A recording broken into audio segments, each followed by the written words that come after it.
It all started on a Friday night, when I caught a glimpse of him at a friend's party, leaning casually against the wall, his eyes catching mine with a magnetic pull. He was charming, with a smile that promised adventure and a voice that melted away my defenses. We danced, we laughed, we shared secrets in the dark corners of the room, and soon enough, he was more than just a fleeting infatuation. I thought I had found something real, something that made my heart race every time he texted me to meet up.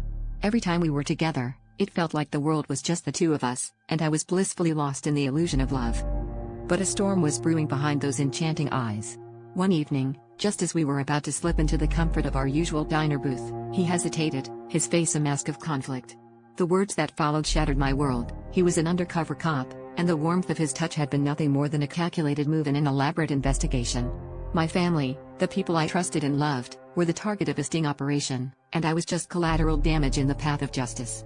The realization hit me like a physical blow. Every shared moment, every whispered promise was tainted with deceit. I felt a tsunami of betrayal and disbelief wash over me, but it was the anger that burned the brightest. Betrayal from my family for being involved in something so sinister, and from him for using our connection as a pawn in his game. My mind was a whirlwind of questions. How could I have been so blind? How could I have let myself fall for someone who saw me as nothing more than a means to an end? The anger fueled me, drove me to confront both him and my family in a confrontation that peeled back the layers of lies and left emotions raw and exposed. In the aftermath, I was left to pick up the pieces of my life, grappling with a newfound understanding of trust and love.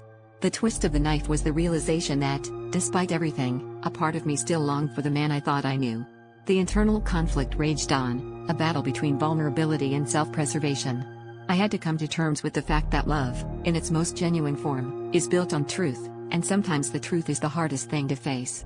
But as the dust settled, I discovered a strength within myself, the courage to demand authenticity in every relationship and the resolve to never be blindsided again.